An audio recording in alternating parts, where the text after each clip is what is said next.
Well, welcome to the Kuno podcast today, everybody. We've got Shani with us, and she's a client connection specialist. How are you doing, Shani? I'm very well, Marie. Thank you. How are you? Good, thank you. I'm really excited to have you on the podcast because I'm really interested to learn about kind of growth strategies and everything that goes into that. And it's one of the top questions that my listeners are always asking. What kind of got you into this kind of industry?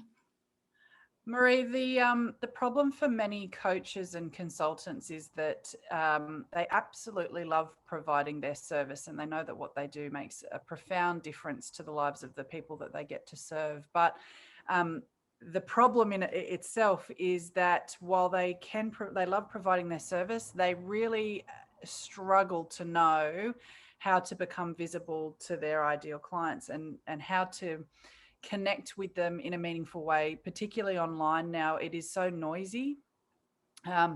There's 60 billion messages sent across digital platforms every single day.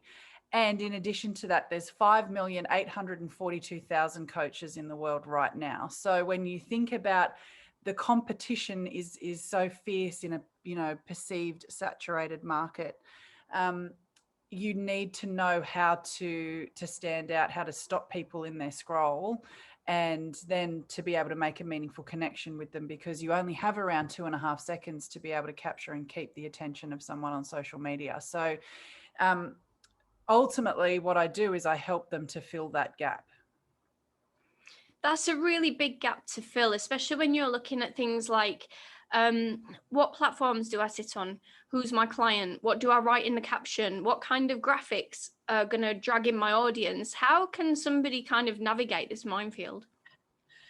It's a great question. The first thing I would say is that if you are currently trying to do it on your own and you're guessing, then you need to stop right now, because you are wasting precious time and expelling a whole lot of energy, spinning your wheels on social media every single day for hours on end and probably getting very little in return.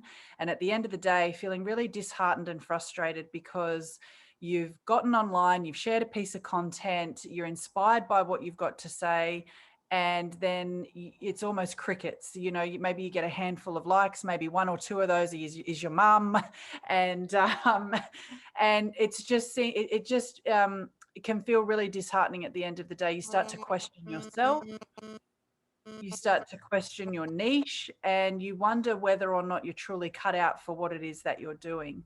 And the truth is that you absolutely are. But if you are guessing, then it's time for you to actually, connect with someone who does have that expertise and can give you those knowledge points in a very quick way with a proven strategy, so that you can actually spend an hour a day on social media with a very clear roadmap of what to do to find your perfect fit clients, to become visible to them, to connect with them. So you actually have an abundance of people to serve, and you're doing the things that you love, which is serving the clients, rather than wasting time on social media hoping it, spray and pray, I call it. It's people get online and they spray and they pray. So how does this kind of ecosystem building work? Because there's people that say, oh, you need a YouTube, a Facebook, an Instagram, a Twitter, and everything else. And it's Yeah. like, how on earth do I keep those platforms going? And do I use the same content? I mean, how does one even start this journey? Yeah, it can feel really overwhelming. And look, there are mixed messages out there. The gurus will give you a range of mixed messages within themselves, and then if you go and work with a coach or you take a program, you'll hear something else. I can't stress enough just how much people are regurgitating information that they got from a course or a program, rather than actually having that understanding themselves, testing and doing their own research. So the mixed messages out there about needing multiple platforms, I am here today to tell you, you do not need to have multiple platforms on the go. The first thing you want to ask yourself is, where is my audience congregating as a collective? And they may be on a couple of different platforms, but ultimately you want to pick the one where the largest portion of your audience is using that particular platform. And I always tell my clients that it is very wise to build an engaged and converting audience on one platform first, And then that way it's working for you rather than you having to work at it. And then you may want to branch out to another platform. But I can't stress enough the importance of it being a converting audience. So engagement is really important, but engagement doesn't necessarily put money in your bank and doesn't give you people to serve. So you want to have engagement, but you also want to have conversion before you then go and look to do multiple platforms. So this is another area where there's a million strategies where you should kind of build up your brand and then get people engaged, and you shouldn't sell to them originally. You should wait and get some trust, and then you should try and sell. Kind of, there's so many kind of timescales and moving parts to this whole thing. How do you get to a point where you can even have a group that's engaging with itself? Because that in itself is hard just to get that started. And then to put them into a funnel is a whole nother thing. How do those different parts work? So the problem with many marketing courses, programs, or coaches is that they teach tactics and they only teach tactics. Now, tactics are really important. And basically what I'm talking about tactics, I'm talking about strategies. You have to have strategies. But the thing is, those tactics or strategies will continue to change because they're determined based on external factors like what the platform is, what the algorithm is doing at that time, what's going on economically in the world, buyer activity and attitudes, a range of different things. So you need to stay abreast of tactics. However, the reason that, as a business owner or as an entrepreneur, if you are just continuing to try and equip yourself with the latest tactic, you probably are again finding it really difficult to see consistency and traction. So what you need to do is you need to also equip yourself with principles, because principles are universal and they don't change. And so the principles complement the tactic. And what I mean by that is, for example, if you want to build an engaged and converting audience, then you look at the universal principle of the law of reciprocity, because that will never change. And what I mean by that is, if you want engagement, you have to give engagement. If you want to build an engaged audience, you actually have to be an active participant in what they're doing as well. So for example, I read a little while ago that Taylor Swift still will get on her Instagram and go and respond to as many people as she possibly can within a space of time. But that's how she built such an engaged following, and she continues to do that. So people generally don't want to work. They want the fantasy and the dream of having social media and having a business. But when they realize that even the Taylor Swifts of the world still apply a law of reciprocity, all of a sudden it becomes less interesting to them. So that's one principle to use.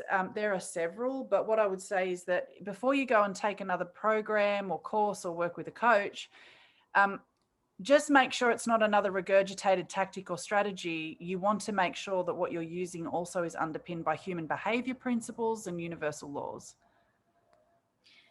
So for those of us that are kind of starting out brand new, and you've got that Facebook set up and you've got all the nice branding and everything, and you've got maybe your first 2 people in that group, how do you start from there?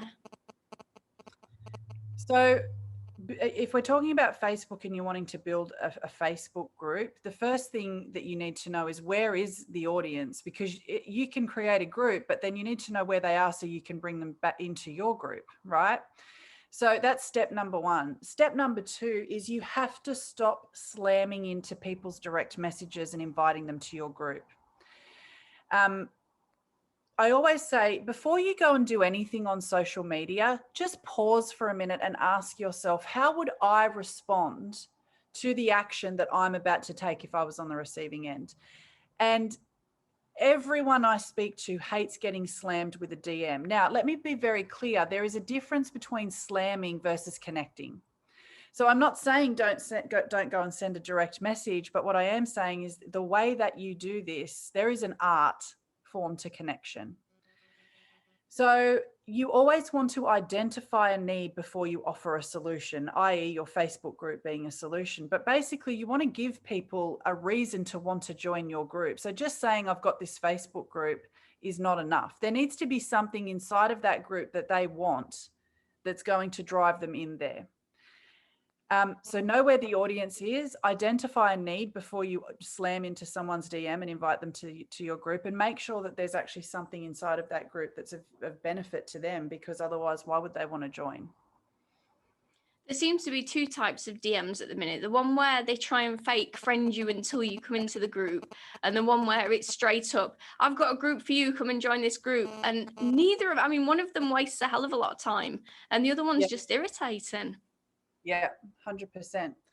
So people get bombarded with messages all day long. So, you know, that's the thing. And so do you as the listener, as the coach, as the consultant. So you have to ask yourself, what would I respond positively to? What would I love to see in my direct message? And then use that same approach. So if you kind of, you're getting, your 80 or so followers on Instagram, and you're trying to get the magic 100 so you can get your insights. But I don't know, maybe people have stopped engaging so much. How can you kind of bring that audience back? It goes back to principles. And so if we look again at law of reciprocity, you need to know the hashtags that you should be putting on your content. And pro tip here, it's the blind leading the blind when it comes to hashtags. So basically what happens is a coach or consultant will go and find a competitor, and then they'll take a look at what hashtags they're using, and then they'll start to use those hashtags. But the competitor also generally doesn't know what they're doing. And what I mean by that is people are using hashtags to promote themselves, but your audience isn't following hashtags relevant to you. They're following hashtags relevant to them. So for example, if you're a coach and you use a hashtag like coach or life coach or transformational coach, I'm going to guess at a very strong, I'm going to give it a strong guess based on the actual research that I've done. Your audience is not following a hashtag that says life coach, transformational coach. You need to understand what is going on for them in all 7 areas of their life. What are the things that they're interested in? And then you want to use the hashtags they're following, not the hashtags that promote you and your services. You're laughing, Marie, but it makes sense, right? You know it's true, but people just don't stop to think. It seems so obvious, but yeah, we're not told to do that. In all the courses and things, everybody's told to use things that reflect yourself, which is obvious what you're saying. But again, you've got to know the client, and you need to know what they're thinking. And people just, don't go that far sometimes. Most of the time. And as I said, it is the blind leading the blind. So if you take nothing else out of this podcast today, please let it be the simplistic nature of how to know what hashtags to use. It is what your audience is following, not you promoting yourself, because they are not following the stuff that you use. So if we were looking at that as an example, and we were going to say, what kind of hashtags might somebody be following that's in my audience? What would be an example of that? The easiest way for you to identify that is to find one of your perfect fit ideal clients. Go and have a look at the content that they are clicking on. Go and have a look at the hashtags that they are putting on their content, because they're doing the same stupid thing, right? And now you know what hashtags to use.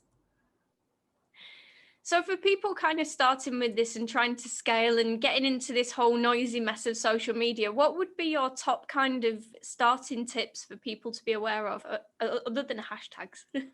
Yeah. So the most important things that you need to know, first of all, you need to have a really clear and powerful message.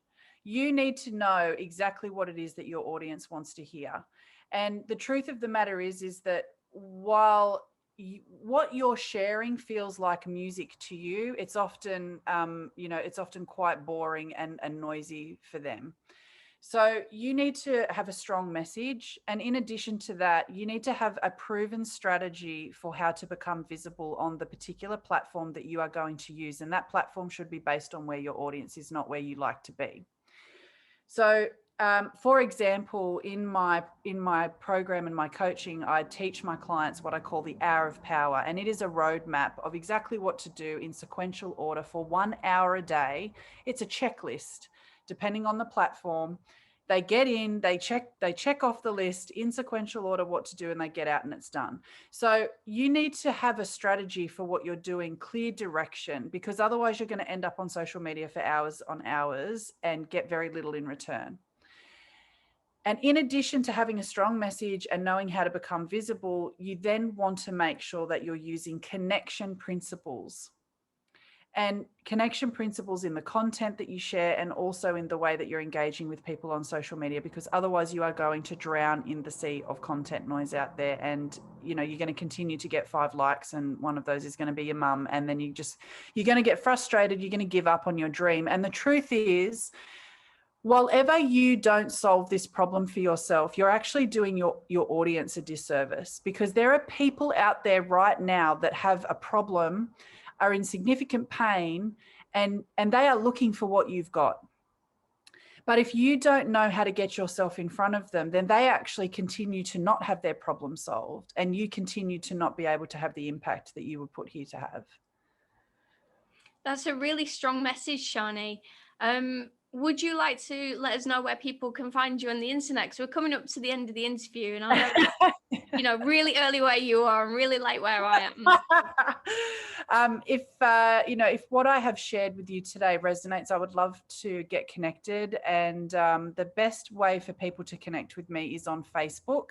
Now, I believe you'll share all of the links below, Marie. But and again, I have a free Facebook group with a lot of free training in there on how to become visible, how to craft a strong message, and really how to connect with your audience. So I'd love to see anyone in there that wants to come and join. Please come and connect with me. And I highly recommend the Facebook group, and all the links will be put below so you can come and join us and you can come and see Shani and connect and learn how to use social media. Thank you so much for being a guest on today. It's my pleasure, Marie. Thank you so much for having me.